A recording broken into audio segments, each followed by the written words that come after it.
독학으로 데이터 전문가가 되는 최고의 스킬. 아무래도 미안했던 모양이다. 80%가 넘는 시장 점유율에도 유저들에 대한 보상이 충분치 못하다고 생각했는지 네이버가 큰 결심을 했다. 그들의 가장 강력한 재산인 데이터를 내놓았다. 정답은 아니지만 참고하기 아주 좋다. 네이버 검색창에서 데이터 랩을 검색해도 좋고 바로 주소를 치고 들어가도 상관없다. 들어가자마자 정신이 없다. 페이지 밑에서 검색어로 알아보는 대한민국의 섹션이 가로놓은 슬롯머신 마냥 정신없이 돌아간다. TV 오락, 책 공연, 자동차 게임, 싱글남 싱글녀, 주부 대학생, 청소년. 한 5분만 투자해서 현재 한국인의 관심사를 둘러보는 것도 나쁘지 않다. 네이버도 가장 강력하게 집중 관리하고 있는 네 부류의 사람들을 이 지면으로 불러보자. 대한민국 외식시장에 가장 큰 영향력을 행사한다는 싱글녀, 이분들을 모시고 다니며 열심히 보필하고 있는 싱글남, 소비력으로 무장한 주부, 어떻게 하면 효율적으로 시간과 돈을 활용할지 24시간 고민하고 있는 대학생 여러분까지. 네이버 검색창은 이 시대의 얼굴이다. 국민의 관심사를 거울처럼 반영한다. 위에 검색 결과를 옮기며 깜짝 놀랐다. 어쩌면 이리도 공통 관심사가 없단 말인가. 이제야 알겠다. 왜 데이트를 하는 와중에도 가족 외식 자리에서도 구성원 모두가 스마트폰만 쳐다보고 있었는지. 바람이 그리도 불던 2016년 1월의 어느 날 싱글녀들은 KBS 아침마당에 출연한 서정희 씨 이야기를, 싱글남들은 추워 죽겠는데도 호남 고속도로 60중 추돌 사고를, 주부들은 맞벌이 연말정산 노하우를 뒤지고 있었고, 대학생들은 네이버 웹툰을 탐독하고 있었다. 노절하게 네이버와 데이터 이야기를 꺼낸 이유가 있다. 바로 여러분이 이분들을 대상으로 장사를 해야 한다는 사실 때문. 과연 여러분이 목숨 걸고 끓인 김치찌개를 이분들은 어떻게 판단할까?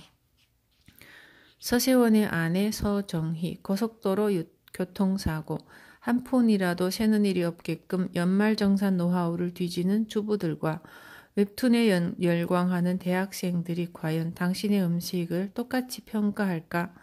그래서 외식업이 어렵다. 타깃 오디언스를 정하지 않으면 필패한다고 으름장을 놓았던 이유도 여기에 있다. 한국형 장사의 신에서 네이버 블로그 어플리케이션 사용법을 설명한 일이 있다. 고스란히 적용한 분들은 메르스의 파고를 넘어 살아남았고, 적게는 10%, 많게는 1000%까지 매출 상승을 도와드렸다. 이제는 블로그와 SNS에 사진과 글을 올리는 것이 일상이 된 분도 여럿 있다. 그중에는 지난 2년간 업로드시킨 콘텐츠들을 모아 출판을 협의 중인 분들도 몇몇 있고, 자, 어려운 작업이다. 험난하고 외로운 길이기도 하다.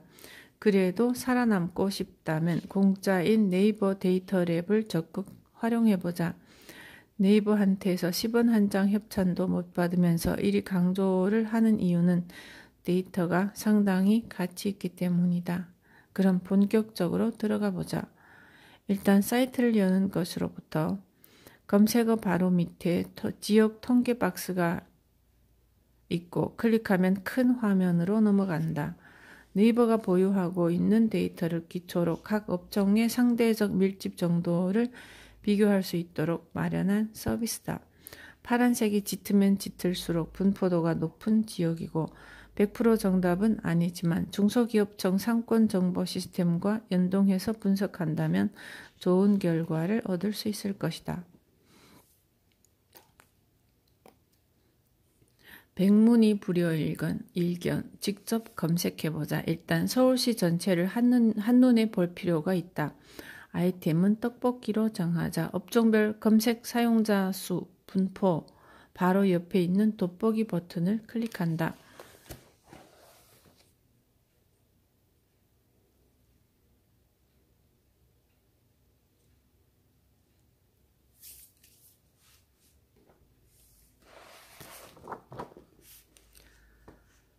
기존 데이터를 활용하는 것이기에 기간이라는 칸이 있다. 그리고 순차적으로 업종, 대분류와 중분류, 그리고 소분류로 나뉘어 있다.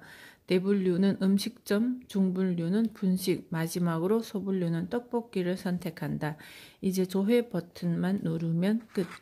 두둥두둥 긴장된다. 만약 이 데이터가 어느 정도 정확하다면 여러분이 서울 어느 동네에 떡볶이집을 내는 게 좋을지 가늠할 수 있다.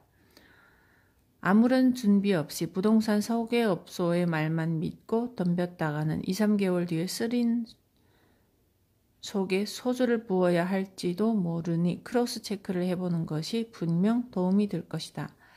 아직도 이해가 안 된 분들을 위해 정리를 하자면 업체 수 대비 검색 사용자 분포는 크면 클수록 그 동네 떡볶이집 수보다 검색하는 사람이 많다는 이야기가 된다. 다시 말해 검색하는 숫자보다 업체 수가 적다는 소리가 될 수 있다. 한 지역이 진한 파란색으로 표시되면 그 메뉴를 검색하는 사람 수가 많은 거다. 상권을 좀 아시는 분들이라면 닭살이 돋을지도 모를 일이다. 이게 바로 데이터의 힘이다. 대기업은 일찌감치 빅데이터를 활용해서 전략을 세워왔지만 나를 포함한 생계형 자영업자들은 그럴 빼기 없다. 내가 찾지 않으면 아무도 도와주지 않는다. 짙은 파란색 지역 세 곳은 잠원동, 도곡동, 개포동이다. 정말 쉽게 표현하자. 이 세 동네는 떡볶이집을 찾는 사람은 많지만 떡볶이집은 턱없이 부족하다는 말이다. 아이들과 학원은 밀집해 있는데 임대료가 비싸니 섣불러 들어올 선수도 부족하다고 해석할 수 있다. 또 상권과는 상관없이 이 지역에 상주하거나 드나드는 사람들이 유난히 떡볶이를 좋아한다고도 볼 수 있다. 이 결과가 한겨울에만 이러한지 다른 계절에도 마찬가지인지 찾아보고 기록하는 건 여러분의 몫이다. 기왕 떡볶이 이야기가 나왔으니 신당동을 빼놓을 수 없다. 중구 신당동은 떡볶이의 메카다. 단위 면적당 떡볶이 매장 수가 가장 많은 곳이다. 이곳의 결과를 한번 보면 고개가 끄덕여질 것이다. 서울시 중구 신당동 고작 7.89998 그렇다. 업체 수 대비 검색 사용자 수 분포 아닌가? 업체 수가 많으면 높은 숫자가 나오지 않는다. 그리고 이 지역의 떡볶이 집들은 이미 브랜드를 결정하고 찾아가는 곳이다. 굳이 검색이 필요 없다. 만약 궁금하다 해도 검색을 하기보다는 매장을 기웃거리는 편이 빠르고 안전하다. 조금 더 지역을 세분화해서 결과를 보고 싶다면 처음 설정을 조금만 바꾸면 된다. 업종별 검색 사용자 수 분표 옆에 돋보기를 누르기 전 지도 아래를 보자. 그리고 전국 시군구를 표시하자. 서울시 강남구를 입력했다. 대분류는 음식점, 중분류는 분식이다. 조회 버튼을 누르지 않아도 자동으로 결과가 뜬다. 도시락, 떡볶이, 만두, 패스트푸드, 햄버거, 핫도그, 칼국수, 김밥, 국수, 피자, 샌드위치. 종합 분식의 결과가 적나라하게 나온다. 결심하고 1년치 결과만 찾아보면 누가 어느 동네에서 어떤 음식을 검색하는지 알 수 있다. 얼굴을 보지 않고도 말이다.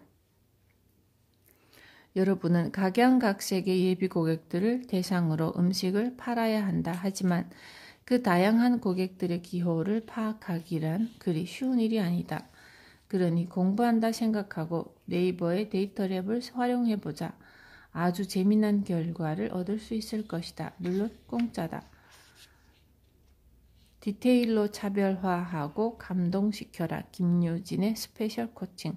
성공을 가져다 주는 장사의 디테일백. 내가 가장 좋아하는 건 디테일이다.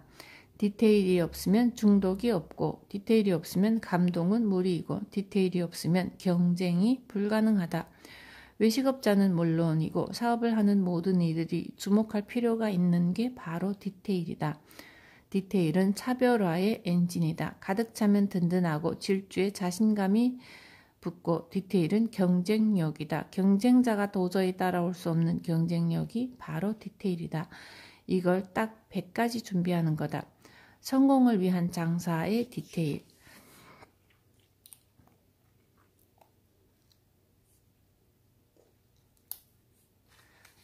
본인 업종이나 매장과 관련이 없는 내용은 과감히 지워라. 하나만 건져도 본전은 뽑을 테니. 1. 간판에 형광등을 10개 더 삽입하라. 2. 50인치 브라운관을 전면에 설치해 우리 집 요리를 24시간 틀어라.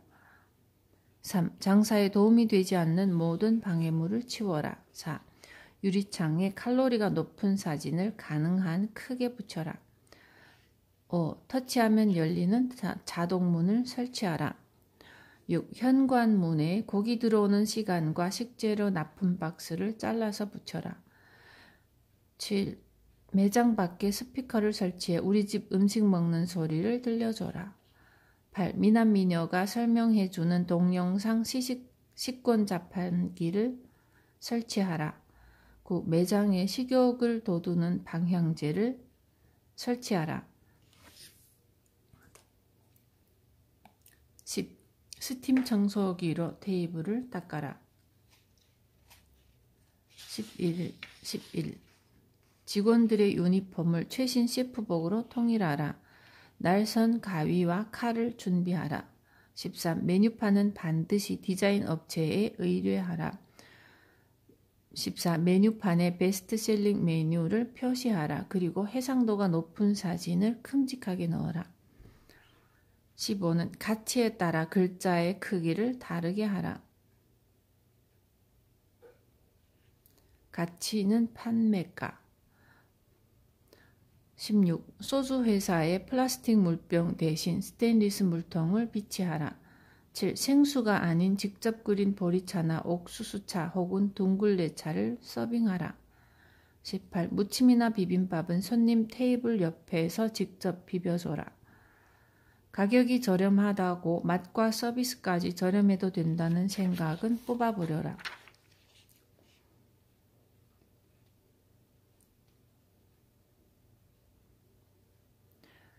매일 20장의 사진을 촬영하고 설명을 붙여 블로그와 SNS에 올려라. 고객이 인스타그램이나 페이스북 등에 사진과 감상평을 올려주면 1,000원으로 현찰을 내줘라. 수저통 위에 볼을 씌우거나 패키지 안에 넣어서 보관하라. 테이블에 달린 서랍식 수저통을 사용한다면 청결에 신경 써라. 수저통 구석은 먼지 앉기 좋은 자리다.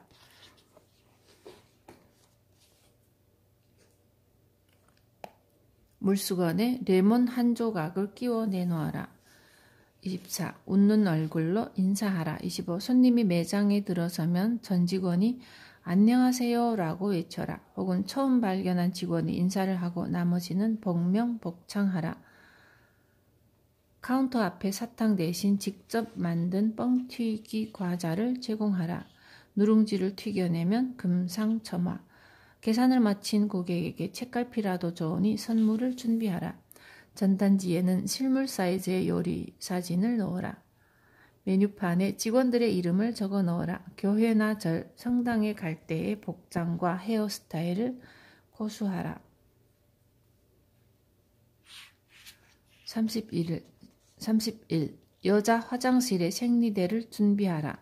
사용한 사람은 반드시 재방문한다. 화장실에 일회용 칫솔과 로션 그리고 면봉을 비치하라.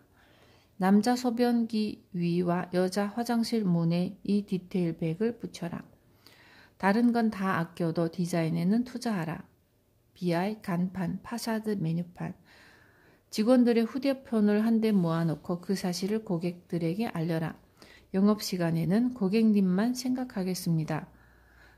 36. 죽어도 부정적 단어는 사용하지 마라. 일요일은 쉽니다.까지도. 개점 5분 전 임직원 모두가 미친듯이 음악에 맞춰 스트레칭하며 춤을 춰라. 김치 명인 강순희 선생에게 김치를 배워라. 평생 간다. 반찬에 자신이 없다면 요리 연구가 뭐뭐뭐의 레시피로 만들었다고 밝혀라. 일주일에 2회 반드시 벤치마킹을 하라. 벤치마킹은 무조건 직원들과 동행하라. 42. 칭찬 릴레이를 실시하라. 내 식으로 사람을 사랑하는 건 아무 의미 없다. 그 사람이 원하는 방식대로 사랑해줘라. 직원들에게 시간당 1,000원을 더 줘라. 일주일에 한 번 신메뉴를 개발하고 직원들과 상의하라. 만장일치면 도입한다. 직원에게 주인의식을 강요하지 마라. 매주 3회 매장 앞에서 예비 고객들을 위한 시식회를 열어라. 당신의 매장을 소모품이라 생각하고 감가상각이 끝나면 반드시 리모델링에 투자하라. 오픈 시 추가 메뉴 30가지를 미리 준비하라. 직원에게 반말하지 마라. 그러니 손님도 따라하는 거다. 직원에게 반말하지 않으면 1,000원을 돌려드립니다. 카운터 위에 붙이자. 수익의 30%를 직원과 그 고객에게 베풀어라. 음악방송 리스트를 확보하라. 비 오는 날, 눈 오는 날, 써니데이. 주문을 받으면 반드시 그 자리에서 확인하라. 물잔과 앞접시의 물기를 없애라. 매달 새로운 식재료를 찾아라. 농민, 신문과 외식 경영, 월간 식당을 구독하라. 직원들을 위한 마사지 의자를 임대하라. 화장실에 반드시 비데를 설치하라. 따뜻한 물과 찬물 둘 다 제공하라. 겨울철 대기하고 있는 여성 고객에게 손난로를 줘라. 고객의 이름과 기호를 기억하라. 지난번에도 오셨죠?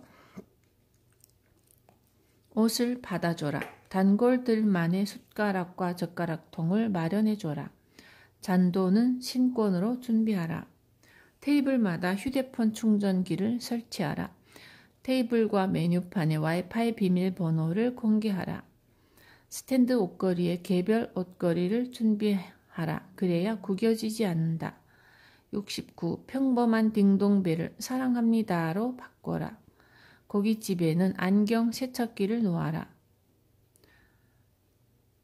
매장 앞에 자동 구두 닦기를 설치하라. 구두를 신은 고객에게 편안한 실내화를 제공하라. 주방의 모습을 CCTV로 보여줘라. 매장에 화분을 놓아라. 금주의 베스트셀러와 삼성경제연구소 추천 도서를 오려 붙여라. 고객이 찍은 사진으로 사진전을 개최하라. 테이블 위에 놓인 음식이 더 맛있어 보이게 스탠드를 설치하라. 즉석 계란 후라이 셀프바를 구비하라.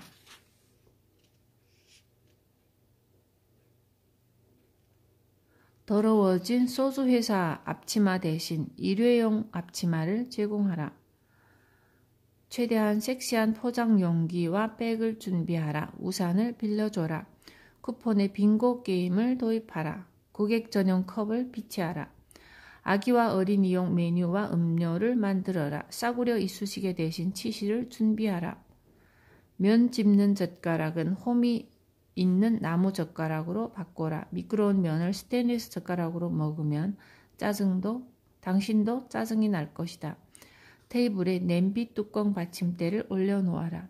테이크아웃 용기를 더 튼튼하게 만들어라. 화장실에 예비 화장지를 비치하라. 온라인 제국을 건설하라. 사이버 세상에는 평수 제한이 없다. SNS에 매일 요리를 만들고 있는 동영상을 올려라. 더러워진 소주 회사 앞치마 대신 일회용 앞치마를 제공하라. 매월 1일에 직원들과 함께 매장과 서비스를 점검하라. 공깃밥 가격은 빼드릴게요. 추가 공깃밥은 서비스라고 벽에 써붙이지 말고 계산대에서 디스카운트 해주자. 생색 내면서.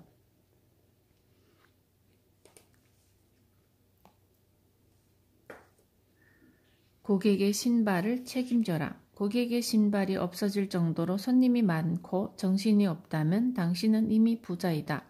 내 집을 찾은 고객이 마음 놓고 식사할 수 있도록 신발은 책임지자. 매일 오후 전 직원들과 티타임을 갖고 내일 낼 반찬을 상의하라. 직원들 혼내는 자리가 아니다. 단 10분이라도 좋으니 모두가 공감할 수 있는 시간을 갖자는 소리다. 하루에 3번 아내 혹은 남편에게 사랑한다 고백하라. 하루에 A4 반 페이지 글을 쓰자. 글을 쓸 줄 모르는 사장은 살아남을 수 없다. 이미지와 오디오 그리고 동영상의 고수가 되어라. 잘 되면 직원과 손님 덕분 엉망인 건 모두 내 탓. 절대로 나 아닌 다른 사람을 탓하지 말자. 당신이라면 할 수 있다. 이 모든 걸 준비하는 게 쉽지는 않을 거다. 시설비가 드는 것도 꽤 있다. 그렇다고 모든 테이블에 돈이 필요한 건 아니다. 마음이 중요하다. 고객을 연애의 대상이라 생각한다면 그까지 디테일 별거 아니다. 하지만 실행하기는 쉽지 않다. 중간에 의심이 생긴다. 굳이 이렇게까지 할 필요가 있을까? 아무리 손님이 왕이라지만 이렇게까지 디테일할 필요가 있을까? 흘려듣는 분들도 많을 것이다. 하지만 위에 적힌 대로만 꼼꼼히 준비한다면 그 어느 외식업자도 당신의 경쟁자가 될 수 없다. 주인이 원하는 식당이 아니라 고객이 원하는 식당을 만드는 게 답이다.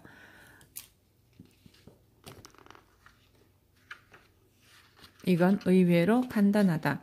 그들의 입장에서 생각하면 된다. 그리고 이런 서비스를 받았으면 하는 리스트를 만든 다음 적용하면 된다. 한 번은 강의를 하는데 주변에 경쟁 떡볶이 업체가 많이 생겨 고민이라는 분의 질문을 받았다. 현재 김밥을 알루미늄 호일에 싸서 까만 비닐봉다리에 넣어주는데 이 방식을 계속해도 괜찮겠냐고 묻는다. 대답 대신 질문을 하나 했다. 당신이라면 호일에 대충 말아주는 집을 단골로 삼겠는지 아니면 예쁜 박스에 넣어 투명하고 예쁜 쇼핑백에 넣어주는 집에 가겠는지. 그 사장님은 얼굴이 빨개진 채 자리에 앉았다. 입장만 바꾸면 쉬워진다. 당신이 받고 싶은 디테일한 서비스를 다 도입해보라. 장담컨대 고객은 당신 가게를 도저히 끊을 수 없을 것이다. 어쩌면 짜장면 한 그릇도 10,000원을 받고 팔 수 있는 대한민국의 유일한 외식업자가 될지도 모른다.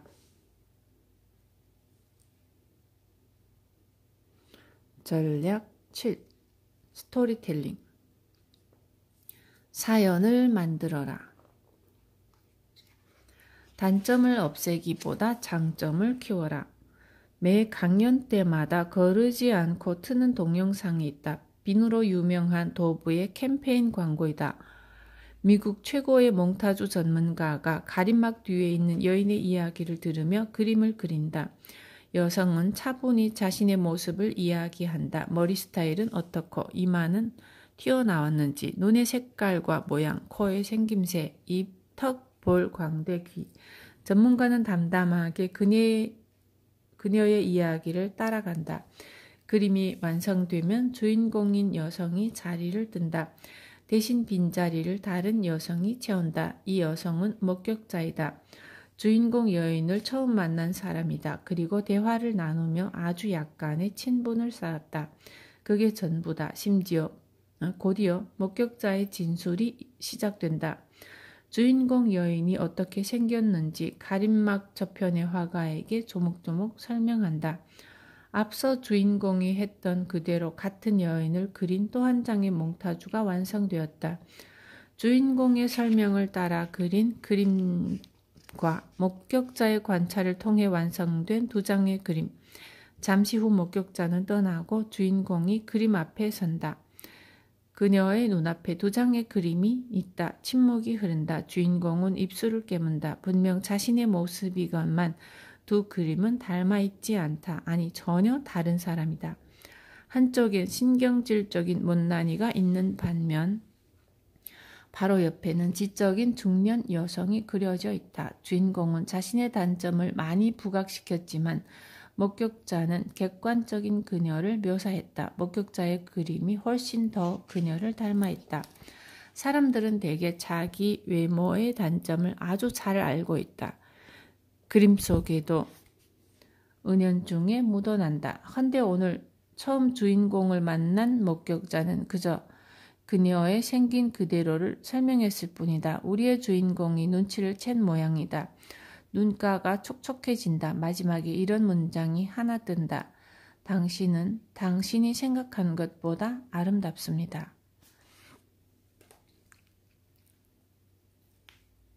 캠페인 광고가 주는 의미는 여기까지다. 여러 가지로 해석할 수 있을 것이지만 난 이 동영상을 틀어주며 장점과 단점에 대해 설명한다. 주최 측이 의도한 해석과 다를지도 모르지만 내가 강조하고 싶은 건 장점에 관한 것이다. 어차피 나를 평가하는 건 남이 아니겠는가? 인간은 보통 이렇게 생각한다. 본인이 가지고 있는 단점을 없애거나 보완하면 된다고. 틀렸다. 많이 틀렸다. 목숨 걸고 단점을 보완한다고 가치나 평가가 올라가지는 않는다. 학창 시절의 평균 점수와는 거리가 멀다.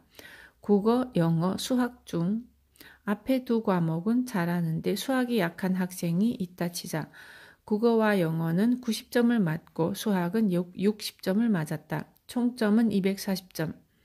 세 과목이니 평균은 80점. 이미 이 이미지가 뇌리에 깊이 박혀 있다. 그래서 평점을 올리기 위해서는 취약 과목의 점수를 올려야 한다고 생각하는데 시험에서는 그렇지만 시험과 사업은 다르다. 시험에서는 한두 개 틀려도 A학점을 받을 수 있지만 장사는 한 개만 틀려도 빵점이다.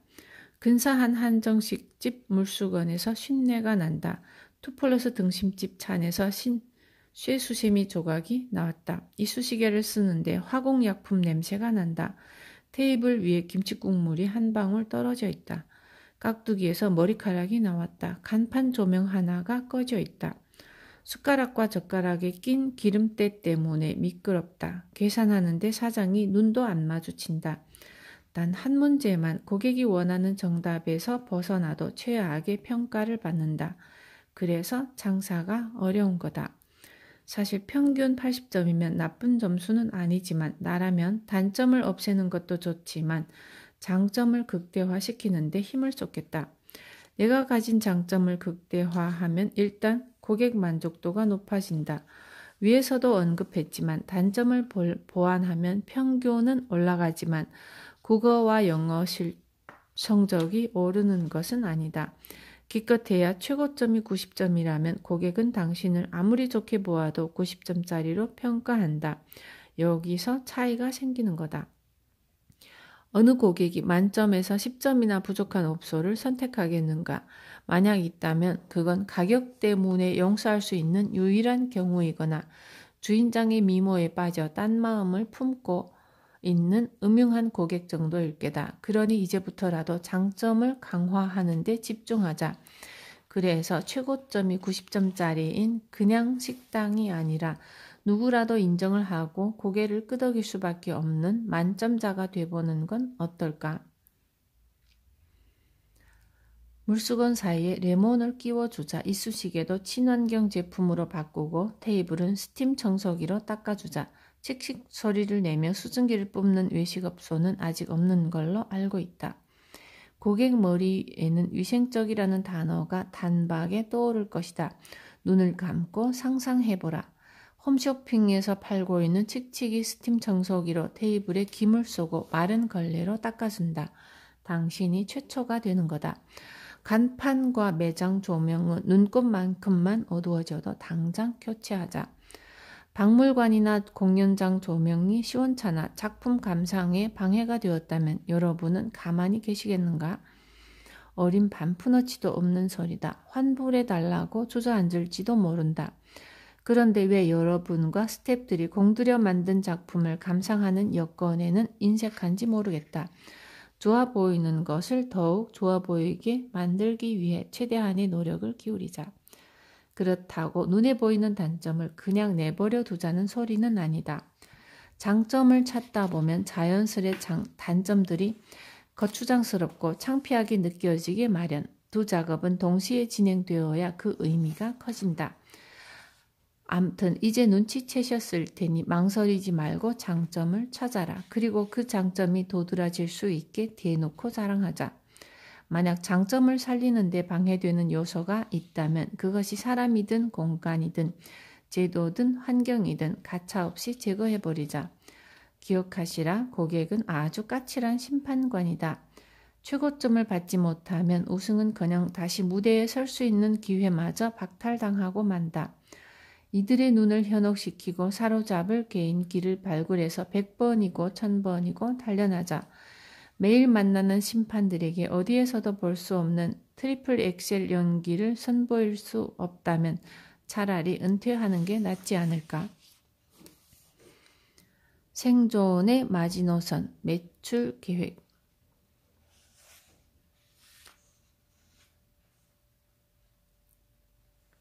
답답한 일이다. 자영업자의 대부분은 자신의 연봉을 잘 모른다. 설령 목표를 세웠다 하더라도 그게 마음대로 되지 않는다며 한숨을 쉰다. 이상하게도 오픈을 하고 나면 감각이 무뎌지는 모양이다. 인내심도 열정도 관찰력도 물론 24시간 집중을 하는 것이 쉬운 일은 아니지만 최소한 업무 시간만큼은 내가 얼마짜리인지 되뇌어야 한다.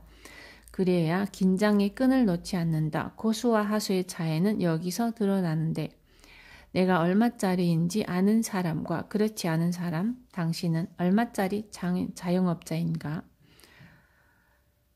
대부분의 샐러리맨들은 연봉 1억을 꿈꾼다. 이것을 일당으로 나눠보자. 꽤 의미 있는 일이니 계산을 따라와 보라. 1억을 365일로 나눈다. 273.972.602741원이 된다. 하루 27만 원 정도가 내 주머니에 꽂혀야 한다. 주말은 쉬고 싶다고. 그럼 52주만큼의 토요일과 일요일인 104일을 빼자. 다시 계산기를 꺼내 1억을 261일로 나눈다. 383.141.76245원. 월요일부터 금요일까지 하루에 약 38만 원씩 현금이 들어와야 한다. 매일매일 무조건 이 액수만큼 통장에 입금이 되면 연봉 1억이 된다. 샐러리맨의 경우가 그렇다. 자영업자의 경우는 단지 노동력을 파는 것이 아니니 이것저것 따질 것이 많다. 투자금도 회수해야지, 감가상각비도 계산해야지, 게다가 그 무시무시한 세금은 또 어떤가. 그래서 일주일에 토요일, 일요일 이틀을 쉬기가 쉽지 않다. 좋다. 365일에서 52일만 빼자. 313일간 매일 32만 원 정도의 수익을 거둬야 이 계산의 등식이 성립한다. 말이 쉬워 32만 원이지. 영업수익을 통해 이 정도의 금액을 in my pocket 하고 싶다면 얼마나 매출을 올려야 할까? 세후 수익률 20%, 아주 너그럽게 잡은 액수다. 20%로 잡고 계산해보자. 일 매출 160만 원을 올려야 목표 달성이 가능하다. 장사의 고수들이야 별 문제 없지만 영세 자영업자들의 경우 언감생심 그림의 떡이다. 명절도 있고 휴가도 있고 장마에 자연재해까지 끊이지 않는 한반도에서는 더더욱 그러하다. 200만 원 가까운 매출을 1년 내내 흔들림 없이 올리려면 대단한 각오가 필요하다. 정말 달성하고 싶다면 당장 목표 매출과 수익 그리고 스케줄표를 카운터 옆에 붙여라. 손님이 볼까 걱정된다면 주방벽에 붙여도 상관없다. 강연할 때마다 권유한다. 그러지 않으면 답이 없다고 협박을 한 적도 있다. 보험회사 사무실에 막대 그래프처럼 표를 붙여놓고 매일매일 기록하라. 그간 써먹던 별명은 통하지 않는다. 연휴가 많아서 전염병이 발병해서 손님이 준다면 떨어진 만큼 올리기 위해 발악이라도 해야 한다. 대부분은 나만 힘든 게 아니겠지 위안하며 골목을 어슬렁거리는데 동네 가게 주인들과 눈이 마주치면 가벼운 목례로 답을 하고 매장을 은근슬쩍 엿본다. 우리 집과 별반 다르지 않다. 그럼 그렇지. 가슴을 끌어내리며 빙긋 미소 짓는다. 이러니 다들 망하는 거다. 앞으로 매출이 떨어지면 분석하고 연구하고 대박집을 견학 다니면서 스스로를 체크해라. 나는 일반 장사꾼들과는 다르다는 생각으로 덤벼라. 일일 매출 목표 160만 원을 달성하지 못했다면 내일 새벽이라도 현수막을 들고 나가라. 교차로도 좋고 고가도로 위도 좋다. 나의 브랜드와 음식을 알리기 위해 목숨을 걸어라. 비용은 현수막 10,000원 그리고 약간의 기름값이면 족하다. 최근 내 매니지먼트 소속으로 들어온 화덕피자 브랜드도 그랬다. 두 팔을 걷어붙이고 같이 거리로 나섰다. 새벽바람이 뱃속으로 타고 들어왔다. 느낌이 좋았고 쭈뼛대며 망설일 여유가 없었고 둘은 말없이 울트라맨 마스크를 쓰고 현수막을 흔들었다. 창피하지 않냐고? 내 외식 패밀리를 살릴 수만 있다면 비키니도 입을 수 있다. 딱 1분만 쪽팔리면 익숙해진다. 나서기가 어렵지. 막상 추운 새벽 고가에서 2~3시간을 떨고 나오면 오기가 생긴다. 이렇게까지 애를 쓰는데 성공을 못하면 말이 안 되지. 강천이 단련되듯 그렇게 단련되는 거다. 매니저 어드바이스. 10원 한 장 들지 않는 일이니 당장이라도 매출 목표를 세워라. 달성하지 못했다면 원인을 분석하고 돌파구를 모색하라.